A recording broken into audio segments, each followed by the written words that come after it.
Arkadaşlar herkese merhabalar. Ben Selçuk Ünlütürk. Biliyorsunuz Krasnodar'da yaşıyorum, Rusya'da yaşıyorum.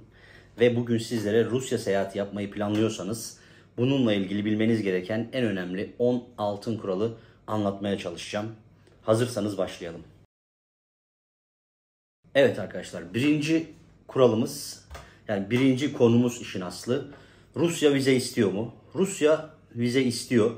Fakat şu an yeni dönemde 16 günlük daha kolaylaştırılmış online e-vize başvurusu çıkartıldı. İsterseniz buna başvurabiliyorsunuz. Başvuruyla ilgili linki aşağıya bırakırım zaten. Oradan kolaylıkla başvurabilirsiniz. 4 gün içerisinde çıkıyor vizeniz ve yaklaşık 45 dolar civarında bir maliyeti vardı en son baktığımda. Şu an değişmiş olabilir. Siz yine kontrol edin. Eğer bunu bir aracı vasıtasıyla da alabilirsiniz. Almak isterseniz de fiyatı 70 dolar oluyor. Bir de geleneksel vize başvurusu var. Bununla da daha uzun süreli vizeler alabilirsiniz.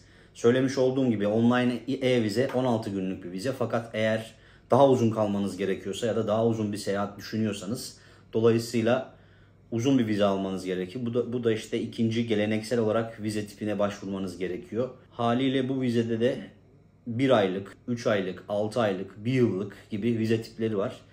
Seyahat amacınıza göre bu vizelere de başvurabilirsiniz. Onun da fiyatı yine bir aracıyla başvurursanız eğer en ucuzu, yani yanılmıyorsam 1 aylık o da. 1 aylık vize başvurusu 200 dolar, 250 dolar civarı başlıyor. Bu şekilde yapılabiliyor vize başvurusu. Arkadaşlar ikinci önemli konumuzsa Rusya'da konaklama, yani otel, ev veya hostel rezervasyonlarınızı nasıl yapabilirsiniz? Yaparken nelere dikkat etmeniz gerekiyor? Sizlere bunu anlatacağım. Şimdi arkadaşlar tabi burada şu an Booking.com ve Airbnb çalışmadığı için sizin Rus sitelerini kullanmanız gerekiyor. Yani Rus menşeli siteleri kullanmanız gerekiyor ya da Rusya ile problemi olmayan Rus tesislerini çıkartan siteleri kullanmanız gerekiyor. Bunların en başında Hotel Look sitesi geliyor, otel araması, ev araması için. Bu site aynı Trivago gibi sizlere bütün otelleri, evleri, hostelleri bir sistem üzerinde toplayıp en ucuzunu karşınıza çıkartıyor.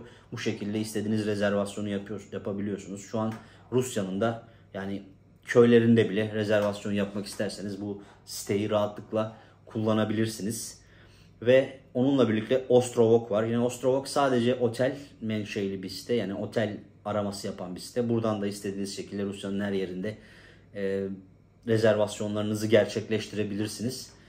Bunların dışında bir de Tutu.ru var. Bu siteyi ben aslında hepsini kullanıyorum. Bu siteyi ama daha ağırlıklı kullanıyorum. Çünkü bu sitede tren bileti, otobüs bileti, uçak bileti, ev konaklaması, otel rezervasyonu, bunların hepsini gerçekleştirebiliyorsunuz. O yüzden gerçekten çok kullanışlı bir site. Fiyatlar da zaten göreceksiniz, yani girip gördüğünüzde fark edeceksiniz. Çok aman aman yüksek değil, normal fiyatlar. Dolayısıyla bu siteleri sizlere tavsiye ediyorum rezervasyon için. Fakat rezervasyonla ilgili bir de bilmeniz gereken önemli bir konu var. Bunu da söyleyeyim size. Hangi sistemden otel yaparsanız yapın, oraya bir Visa kart veya Mastercard giriyorsunuz. Haliyle Rusya'ya geldiğinizde ise, yani daha doğrusu bu otel sistemleri şöyle çalışıyor arkadaşlar. Sizin seyahatinizden bir gün öncesinde girmiş olduğunuz kredi kartı veya banka kartından bir meblağ çekmeye çalışıyorlar. Bu genel anlamda kalacağınız ilk gecenin konaklama ücreti oluyor. Bunu çekmeye çalışıyorlar. Tabii şu an yaptırım uyguladığı için Visa ve Mastercard Rusya'daki oteller bu işlemi gerçekleştiremiyorlar. Siz de geldiğinizde buraya diyorlar ki rezervasyonunuz var fakat ödemesini alamadık.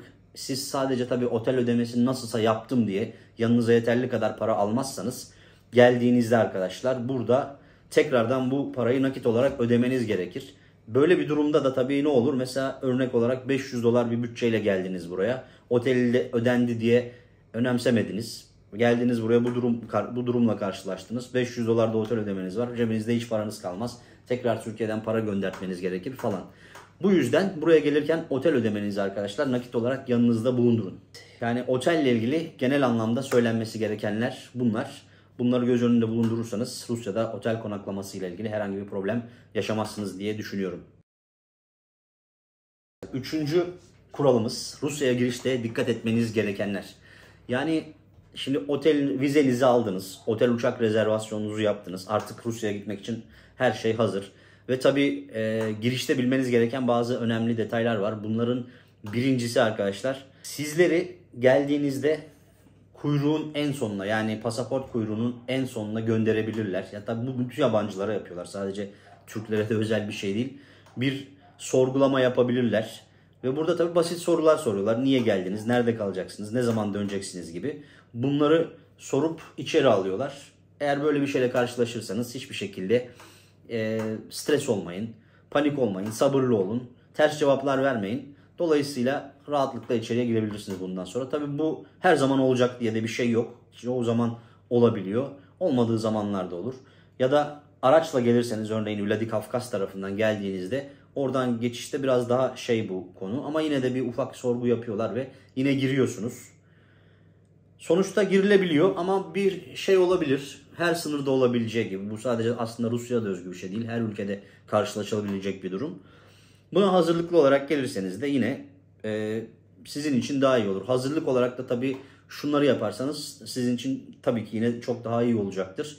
Otel rezervasyonunuz ya da konaklayacağınız yerin rezervasyonu, uçak rezervasyonunuz, dönüş biletiniz ya da nasıl dönecekseniz onun bileti ve seyahat sağlık sigortası, bunları yaptırırsanız yüksek ihtimalle geri döneceğinize inanırlar ve güzel bir seyahat geçirmiş olursunuz. Tabii arkadaşlar, bir de girişte size bir form veriyorlar. İşin aslı iki taraflı bir nüsha. Tek nüshası onlarda kalıyor giriş polisinde. Bir nüshasını size veriyorlar. Bu sizin göçmen kartınız oluyor. Migration Card diye geçiyor ve bu kartı pasaportunuzla birlikte seyahatiniz süresince yanınızda bulundurmanız gerekiyor. Eğer polis sizi durdurursa dışarıda gezerken size ilk bu iki evrağı soruyorlar. Dolayısıyla bunları bulundurmazsanız yanınızda bazı yaptırımlar uygulayabilirler. O yüzden bunları da yanınızda bulundurmaya dikkat edin ve tabii bu göçmen kağıdını da geri dönene kadar, yani Rusya'dan tekrar çıkana kadar kesinlikle kaybetmeyin. Kaybederseniz yanılmıyorsam para cezası var ve tekrar girişle ilgili sıkıntılar yaşayabilirsiniz. Bu yüzden buna da dikkat edin. Çünkü inanın Rus yetkililer bunlara sizin hani ya belki bir şey de demezler diyebilirsiniz ama çok fazla önem gösteriyorlar. Çünkü kural yani. Dolayısıyla dikkat ederseniz sizin için çok daha rahat ve keyifli bir seyahat olacaktır. Dördüncü kuralımız Rusya'ya girdikten sonra bilmeniz gerekenler arkadaşlar. Bunlardan neyi kastediyorum? İlk olarak örnekleyecek olursak burada ruble geçiyor. Rus rublesi kullanılıyor. 1 dolar şu an 101 ruble ve 1 euro da 105 ruble. 1 Türk lirası da yaklaşık 3 ruble civarında. Yani başka herhangi bir para birimiyle bir işlem yapamazsınız burada. Ve yani şunu demek istiyorum. Mesela euro dolar var yanınızda. Bir işte restoranta gideyim, orada ben nasılsa euro öderim falan derseniz yanılırsınız. Çünkü euroyu kesinlikle kabul etmezler veya işte doları. Türk lirasını da burada bozduramazsınız. O yüzden yanınızda dolar, euro bulundurup o şekilde gelin. Birinci tavsiyem bu olur bu konuyla ilgili. İkincisi de eğer alabiliyorsanız yanınıza biraz Rusya'dayken çok az miktarda bir ruble alabilirseniz. Çünkü eğer buraya hafta sonu denk gelirseniz para bozduramayabilirsiniz. Çünkü para bozdurma işlemleri genelde bankalardan yapılıyor resmi olarak. Tabii gittiğiniz şehre göre de bazen değişiyor. Mesela Grozny'de sokakta ben gördüm yani para bozduran insanları. Bu şekilde de yapılabiliyor. Ama her şehirde bu imkan yok tabii. Dolayısıyla siz resmi kurallara göre organize olarak gelin. Yani yanınızda euro, dolar bulundurun ve bankalarda bozdurmaya çalışın. Bankalarda da bozduracağınız zamanlarda tabii arkadaşlar. Örneğin 101 dolar olan kur orada işte 99'a bozuyorlar, 98'e bozuyorlar gibi. Ya da geldiğinizde yine havaalanlarında para bozdurmanız gerekirse de para bozdurun ama az bir miktarda bozdurun. Sizi otelinize götürecek kadar, ilk gün yemeğinizi yiyeceğiniz kadar falan gibi. Tabii oradaki fiyatlar her ülkede olduğu gibi genelde havaalanında daha düşük fiyata bozuyorlar. Dolayısıyla zarar etmemiş olursunuz. Para bozdurma ile ilgili en önemli tavsiyeler bunlar. Ve tabii daha evvel de bahsettim otelle ilgili olan bölümde. Burada şu an Visa kart ve Mastercard kullanılamıyor. Yani geldiğinizde herhangi bir şekilde kredi kartınızı veya banka kartınızı kullanamazsınız. Onun yerine bir turist kartı çıkartmanızı tavsiye ederim. Burada Siberbank var. Siberbank'tan turist kartı çıkartabiliyorsunuz. Sadece pasaportunuzla hemen 5 dakikada veriyorlar.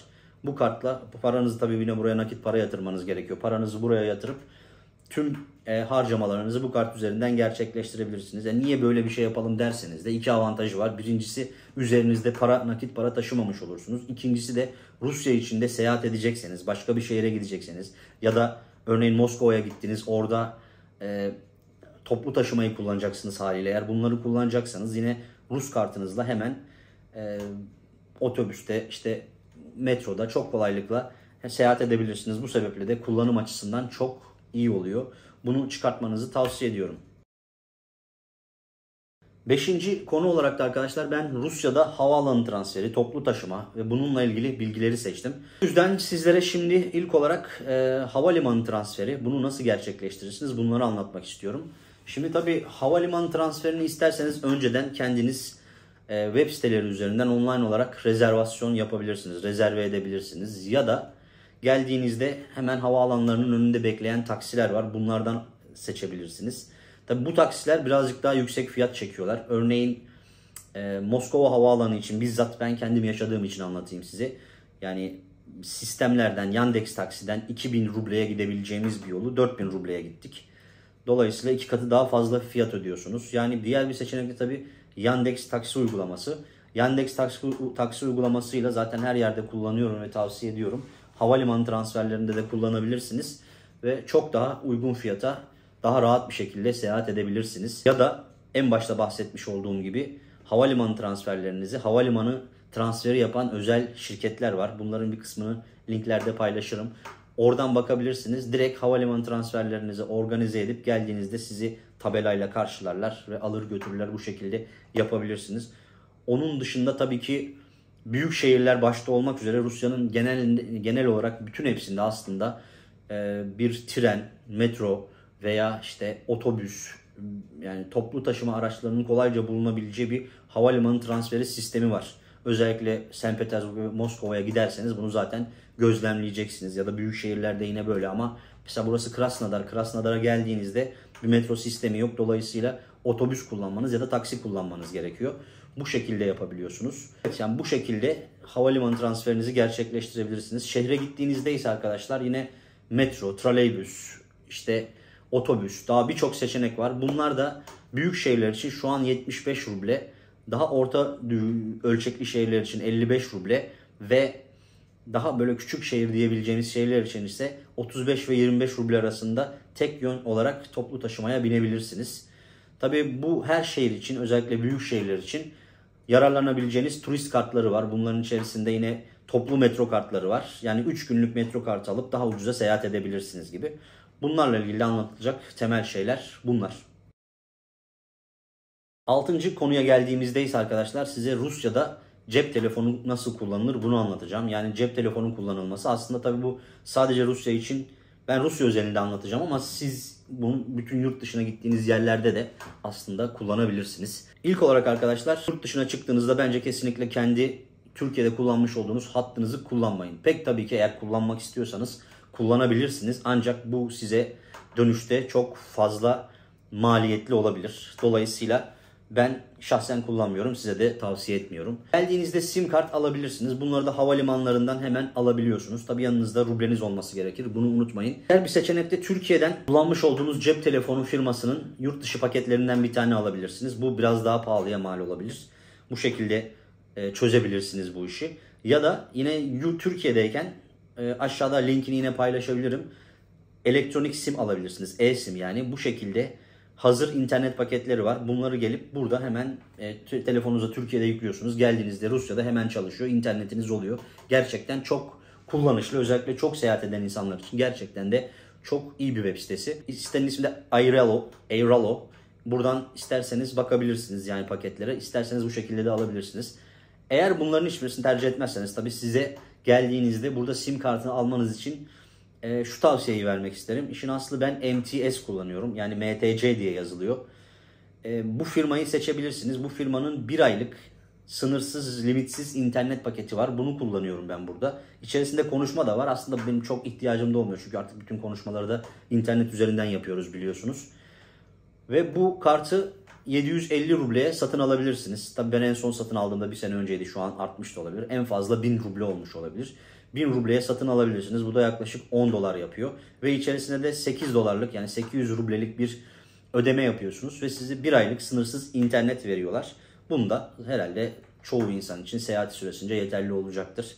Eğer daha uzun seyahat ederseniz de zaten bu süreyi her ay başında işte ya da aldığınız günde tekrardan yeniliyorsunuz. Bu şekilde internet paketinizi kullanabiliyorsunuz. Bunun dışında yine Beeline diye bir ve daha küçük ölçekli firmalar var. Bu firmalardan da alabilirsiniz. Beeline yine kuvvetli bir şirket ve internet bağlantısı da yani gayet kuvvetli ve burada 5G kullanılıyor. Bunları kullanabilirsiniz. Evet arkadaşlar, birazcık daha sosyal konulara değinmek istiyorum. 7. konumuz, Rusça bilmiyorsunuz, ne yaparsınız? Arkadaşlar, işin aslını söylemek gerekirse buraya geldiğinizde yani Rusya'ya seyahatlerinizde bence en azından fiyatları soracak kadar, insanlara merhaba diyecek kadar, birkaç bir şeyler soracak kadar Rusça öğrenin. Eğer öğrenmezseniz gerçekten zorlanırsınız. Rusça bilmezseniz İngilizce bilen birisini bulmanız biraz zorlaşıyor. Oteller, kafeler, restoranlar gibi yerlerde pek tabii ki İngilizce konuşanlar çıkacaktır. Fakat orada bile çok fazla tercih etmezler. Toplumun genelinde gençler yeni yeni öğrenmeye başladı. Onlardan denk gelirse birileri konuşabilirsiniz. Eğer denk gelmezse yani toplumun neredeyse ben şöyle söyleyeyim size %90'ı yani kendi dilini konuşuyor. Dolayısıyla Rusça bilmiyorsanız zorlanırsınız. Tabii günümüzde artık biliyorsunuz hemen online çeviri asistanları var. Dolayısıyla bunlardan bir tanesini de kullanarak isterseniz kolaylıkla iletişim kurabilirsiniz. Ama ben yani yabancı dilleri öğrenmeyi çok seven birisi olarak ve konuşan birisi olarak da yani bunun keyfi ayrı, kesinlikle öğrenmenizi tavsiye ediyorum. Ve yani Rusça da tabii biraz zor ama yani keyifli bir dil ve insanlarla kendi dilinde iletişim kurunca tabii ki çok daha farklı bir elektrik yakalıyorsunuz. O yüzden öğrenmenizi tavsiye ediyorum. Tabii Rusça öğrenin diye tavsiye ederken Rusça öğrenmeden, Rusça bilmeden gezemez misiniz? Pek tabii gezebilirsiniz. Nasıl gezebilirsiniz arkadaşlar? Özellikle benim dolaştığım Kafkasya, Kuzey Kafkasya, işte Güney Kafkasya da aslında öyle. Yani bugün Azerbaycan, Ermenistan ve Gürcistan olarak bilinen bölgede de Türkçe konuşarak gezebilirsiniz. Genelde zaten bu tarz videolar da yapıyorum biliyorsunuz. Bu bölgelere gelirseniz Türkçe konuşan birilerini çok rahatlıkla bulabilirsiniz. Zaten özel cumhuriyetlerin birçoğunda Türkçeyi anlayan toplumlar da var. Onun dışında Rusya'nın yine büyük şehirlerine ya başka yerlerine giderseniz de yine Türkçe konuşan halklara çok rahat rastlayabilirsiniz. Eğer Rusça bilmiyorsanız Türkçe çok daha rahat dolaşırsınız İngilizceden ziyadesiyle. Ama yine söylediğim üzere her gittiğiniz ülkede arkadaşlar bence o ülkenin dillerine ufak bir bakın. O yüzden bunları da bilmeniz sizin açınızdan iyi olacaktır diye düşündüm. 8. kuralımıza, konumuza geldik. Burada sizlere birazcık kendi tecrübelerimle Rusları anlatmaya çalışacağım. Yani konu başlığımız aslında Ruslar nasıldır, nasıl davranmalıyım? Şimdi benim gözümden Ruslar aslında genelde soğuk insanlar olarak tarif edilirler ama bence hiç öyle değiller. Gittiğiniz her şehirde siz de bunu deneyimleyeceksiniz zaten. Aksine gayet konuşkan, gayet keyifli ve sosyal insanlardır. Yani bu soğukluktan kastedilen aslında herhalde şu: yolda başınıza bir şey gelse, şey olsa herhalde pek karışmayabilirler belki yolda veya kendi işleri aslında kendi vazifeleri olmayan şeye çok burunlarını sokmazlar. Öyle tarif etmek gerekir. Bu sebepten dolayı insanlar soğuk olarak niteliyor ama oturduğunuzda karşılıklı veya bir aile ortamında kesinlikle öyle bir soğukluk olmuyor. İlk olarak bunu söylemek istedim çünkü böyle bir algı var. İşin aslı bu doğru değil. Onun dışında burada insanlar tabii Rusya'ya geldiğinizde biliyorsunuz burada bir misafirsiniz zaten. Yani asıl ilk dikkat etmeniz gereken şey Rus kültürüne, Rus dinine, diline, ülkenin genel politikasına, ülkenin insanların yaşam biçimine saygılı olmanız gerekiyor. Yani fikriniz ne olursa olsun, her ne düşünürseniz düşünün, kesinlikle burada üzerinize vazife olmayan şeyleri konuşmayın, anlatmayın, söylemeyin. Özellikle Rus tarihiyle ilgili bunu gelen bazı gezgin arkadaşlar da yapıyor. Eğer izlerseniz sizlere de ufak bir tavsiyem olsun. Ağzınız dolu dolu her şeyi anlatmayın arkadaşlar. Yani buradaki kültüre, tarihe, onların açısından bakarak saygılı olmaya çalışın. Yoksa gerçekten beklemediğiniz, yani sizin için belki ufak bir şey söyledim diyebilirsiniz ama beklemediğiniz değişik yerlere gidebilir işler. Sıkıntılar yaşayabilirsiniz yani. Sizler için söylüyorum. Yapmayın. Tabii aslında bu yine söylediğim gibi her ülke için yapılması, dikkat edilmesi gereken kurallar. Yani gidip şimdi İtalya'da İtalya'nın tarihinin ya onların hoşlanmadığı bir şeyi söylüyor musunuz? Söylemiyorsunuz. Yani burayla ilgili de söylenmemesi gerekiyor. Ya da Türkiye'ye birisinin gelip Türkiye'nin tarihiyle ilgili tuhaf tuhaf konuşması hoşunuza gider mi? Gitmez. Dolayısıyla sizin de yurt dışına çıktığınızda, yine bu sadece Rusya değil, hangi ülke olursa olsun o ülkenin kurallarına, sosyal yaşamına, dinine, diline, söylediğim gibi bütün her şeyine saygılı olmanız gerekiyor. Bu konuya dikkat edin. Bu önemli. O yüzden buna da değinmek istedim. Bir de şu konuya da değineyim arkadaşlar. Buraya insanlar, yani Türkiye'den Rusya'ya baktığında ya da Rus kadınlarına baktığında olayı birazcık dar açıdan değerlendiriyorlar. O yüzden buna değinmem gerektiğini düşündüm yine. Yani buraya geldiğinizde, çok özür dilerek söylüyorum, beni aileler de izliyorlar. Yani her Rus kadınını hayat kadını zannetmeyin arkadaşlar. Dışarı çıktığınızda, çünkü bunu çoğunlukla insanlar yapıyorlar yani. Çıktığınızda yani insanlar sanki onlar bir objeymiş, sadece bir metalmiş gibi yaklaşmayın. Eğer böyle yaklaşırsanız hem kadınlardan çok sert tepkiler alabilirsiniz, hem de beklemediğiniz yine değişik şeylerle sonuçlanabilir. O yüzden ya tabii ki hani bu bir akıl verme ya da insanlara bir şey öğretme gibi algılamayın, ama buradaki deneyimlerime istinaden söylüyorum bunu. Kesinlikle yine yani saygılı olmak gerekiyor. Kadınlara da saygılı olun. Yani kadınlar dışarı çıkıyorlar, eğleniyorlar diye kendilerini hayat kadını gibi görmeyin. Ya tabii ki şunu da söylemiyorum. Gidin, tanışın, konuşun, iletişim kurun. Zaten buna kimse bir şey demez ve hoşlarına da gider. Ancak ya insanlara saygılı olun. Bunu söylemek istedim sadece. 9. konumuza gelince arkadaşlar, bir önce anlattığım konuyla aslında kısmen bağlantılı bir şey. Rusya'da gece hayatı. Rusya'da gece hayatı tabii çok önemli bir konu ve tabii insanların da aslında Rusya'ya genelde seyahatin ana temel nedenlerinden bir tanesi. Bunun da bir sebebi, yani Rusya'nın muhteşem doğası, güzel kentleri, harika şehirlerinin yanında çok da güzel kadınlarının, kızlarının olması sebebiyle bu gerçekleşiyor. İnsanlar buraya birazcık da bu mantıkla geliyorlar. Yani Rusya'da hangi şehire giderseniz gidin tabii ki irili ufaklı eğlence mekanları bulabileceksiniz. Genelde şehirlerde büyük gece kulüpleri oluyor. Büyük şehirlerde, Moskova'da var, St. Petersburg'da var ve benzeri şehirlerde gece kulüpleri bulabilirsiniz. Onun dışındaki şehirlerde yine daha ufak volümlü gece kulüpleri ve barlar, gece kulübüne dönüşen restoranlar, bu tarz yerler bulabilirsiniz.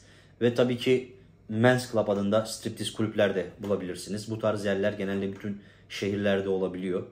Bunları bulabilirsiniz. Her türlü eğlenceye imkan sağlayan bir ülke. Ve tabii her türlü bütçeye göre de eğlence var.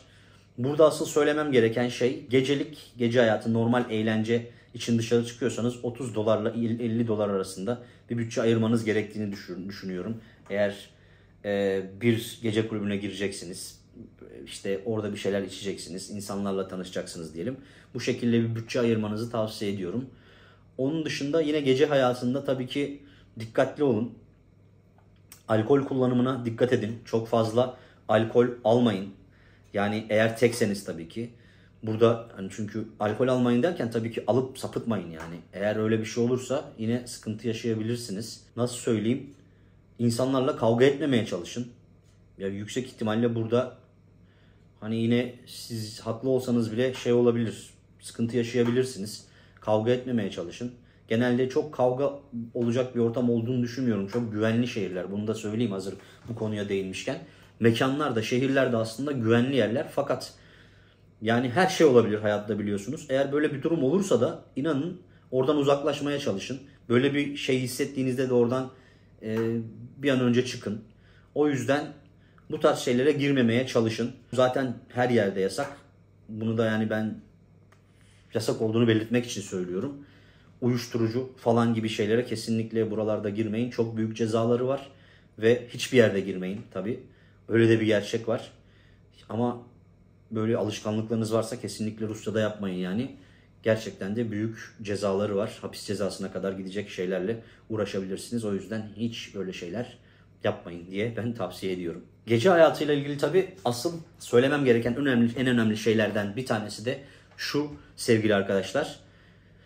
Yani hangi şehirde dışarı çıkarsanız çıkın, genelde Rus şehirlerinde, gece kulüplerinde dress code denilen bir uygulama var. Bu dress code da sizin giyiminize, kuşamınıza, şeklinize, saçınıza, sakalınıza bakıyorlar. Eğer hoşlarına gitmezlerse almıyorlar. Ve bu durumla sık sık karşılaşabiliyor insanlar.